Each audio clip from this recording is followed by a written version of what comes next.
Red టీవీలో మీ వ్యాపార ప్రకటనల కోసం ఈ నంబర్ ని సంప్రదించండి 6281747728. So hi friends, welcome to our channel. This is Padmavathi. మనతో పాటు సీనియర్ జర్నలిస్ట్ జయదేవ్ గారు ఉన్నారు. ఆయనతో మాట్లాడదాం. నమస్తే సార్. సార్, మావోయిస్టులు కీలక నేత గణేష్ గారు జనసేన పార్టీకి సంబంధించి ఒక లేఖ రాశారు అన్న వార్తలు అయితే వినిపిస్తున్నాయి. అసలు ఆయన లేఖ ఎందుకు రాశారంటారు? అసలు ఆ లేఖలో ఏముందంటారు? యాక్చువల్గా మావోయిస్టులు అంటేనే నథింగ్ బట్ కమ్యూనిస్టు భావజాలం ఉన్న వ్యక్తులు అని అంటారు. అంటే వాళ్ళు ముఖ్యంగా నాస్తికులు అయి ఉంటారు. కేవలం ప్రజా సంక్షేమం కోసం పాటుపడేవాళ్ళు. అంటే రాజరిక వ్యవస్థల్లో, భూస్వామ్య వ్యవస్థల్లో ఎవరైతే బాగా నలిగిపోయారో, ఎవరైతే నష్టం బాగా అయిందో అటువంటి వాళ్ళు మావోయిస్టులుగా రూపాంతరం చెంది వాళ్ళ కోసం ఫైట్ చేసేవాళ్ళు. సో వాళ్ళు ఉన్నారని రాజకీయ నాయకులు కానీ కొంతమంది అధికారులు కూడా భయపడేవారు.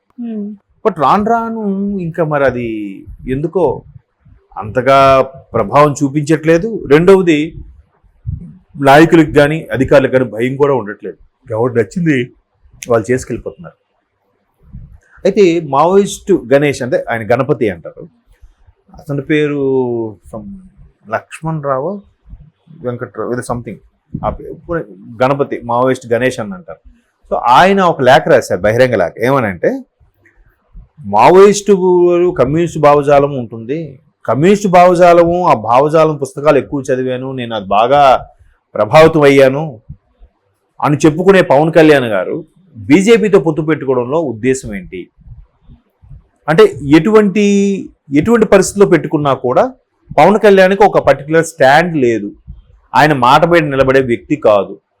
ఆయనకంటూ సొంత అభిప్రాయం లేదు. ఎప్పుడు ఎవరో అభిప్రాయాన్ని ఆయన మీద రుద్దితే ఆయన ఆ విధంగా ప్రజల్లోకి వస్తున్నాడు తప్ప అభిప్రాయం లేదనేది ఆ లేఖ సారాంశం. అంటే ఇప్పుడు ఆయన కమ్యూనిస్ట్ భావజాలం ఉన్నారు, ఆయన బుక్స్ ఎక్కువ చదువుతాడు పవన్ కళ్యాణ్ గారు. తర్వాత ఒక రెడ్ చిన్న టవల్, దాన్ని అది ఎక్కడంటే జనరల్గా ఒరిస్సా బార్డర్లో అది ఎక్కువ దొరుకుతుంది. ఆంధ్ర ఒరిస్సా బార్డర్లో ఉంటాయి అవి. బట్ మావోయిస్ట్ యొక్క ఎక్కువగా వాళ్ళ యొక్క సంచారం కూడా ఆ ఏఓబి అంటారు, ఆంధ్ర ఒరిస్సా బార్డర్ అంటారు.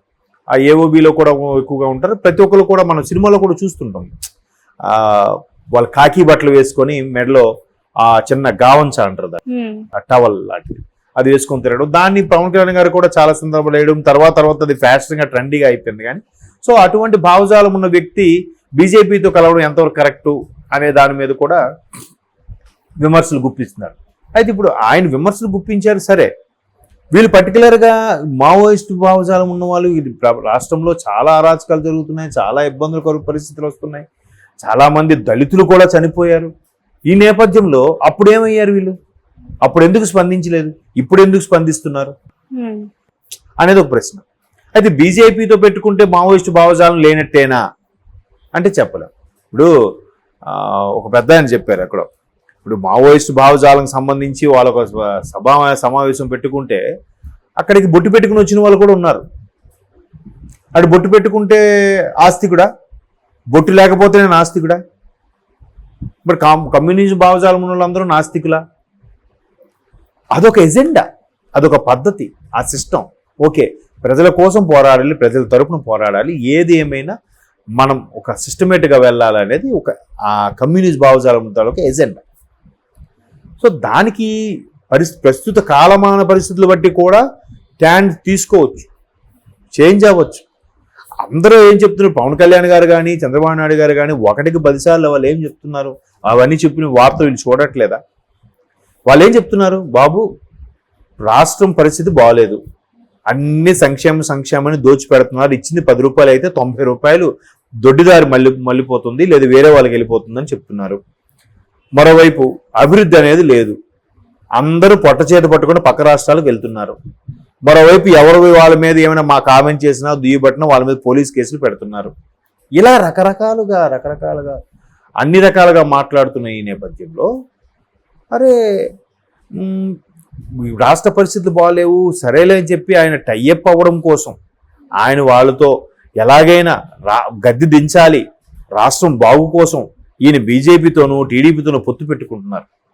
వీళ్ళకి జనసేనకు కూడా ఇప్పుడు కొంచెం ఓటింగ్ పర్సెంట్ పెరిగింది. పూర్తి స్థాయిలో గవర్నమెంట్ ఫామ్ చేయకపోయినా ఒక ఫేవరిజం అయితే ఉంది.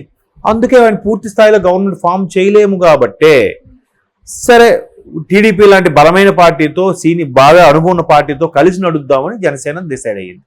ఎందుకు? ఇది ఒకటే రీజన్ కాదు, ప్రభుత్వ విధానాలు బాలేవని రీజన్ ఒకటే కాదు.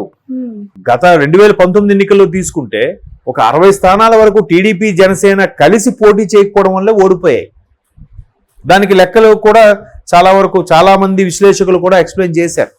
ఇప్పుడు ఫర్ ఎగ్జాంపుల్ ఒక అసెంబ్లీ నియోజకవర్గంలో వైసీపీ అభ్యర్థికి 58,000 ఓట్లు వచ్చాయి, టీడీపీ అభ్యర్థికి 57,000 ఓట్లు వచ్చాయి, ఇకపోతే జనసేనకి 2,000 ఓట్లు వచ్చాయి. 58,000 వైసీపీ, 57,000 టీడీపీ, 2,000 జనసేనకి. అంటే మరి అప్పుడు ఎమ్మెల్యే ఎవరు? వైసీపీ అభ్యర్థి 58,000తో 1000 ఓట్ల తేడాతో గెలిచాడు. అదే 57,000కి ఈ 2,000 కలిస్తే 59,000 అయి ఉండేది కదా. అప్పుడు ఎమ్మెల్యే ఎవరు? టీడీపీ ఎమ్మెల్యే అయ్యేవారుగా. అలాగ ఒక 60 స్థానాలు పోయాయంట. అప్పుడు 58,000 వీళ్ళు వచ్చి ఉండేవి, 59,000 ఓట్లు టీడీపీకి అయి ఉండేవి. అందుకు అవన్నీ కూడా ఆలోచించి బేరీజ్ వేసుకుని జనసేన టీడీపీ కలిసి ఎట్లాగైనా రాష్ట్ర ప్రయోజనాల కోసం, కేవలం రాష్ట్ర ప్రయోజనాల కోసం, రాష్ట్రం 10 ఏళ్ళు వెనక్కి వెళ్ళిపోయిందనే ఉద్దేశంలోనే కలిసి ప్రయాణించాల్సి వస్తుందని కూడా చెప్తున్నారు. మరోవైపు బీజేపీకి ఇవ్వాల్సిన పొత్తులో భాగంగా ఎంటర్ చేయాల్సిన అవసరం లేదు.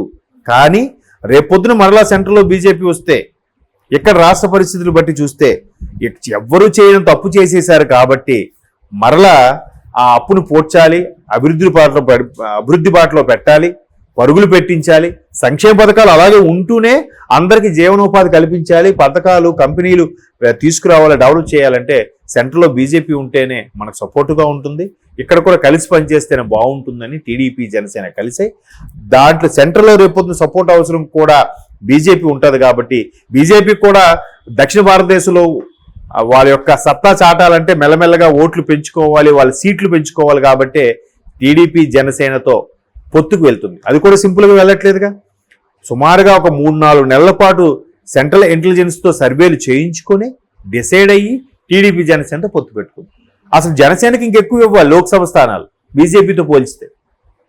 కానీ బీజేపీలో భాగం చేయడానికి బీజేపీ రేపొద్దున అవసరం ఉంటుంది కాబట్టి జనసేన ఒక మెట్టు దిగి 2 లోక్సభ స్థానాలకి పరిమితమైంది, 21 అసెంబ్లీ స్థానాలకి పరిమితమైంది. అవునా?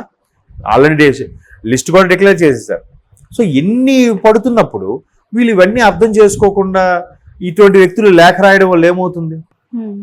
ఊరికే నీరు గారిపోయేలా చేయడం.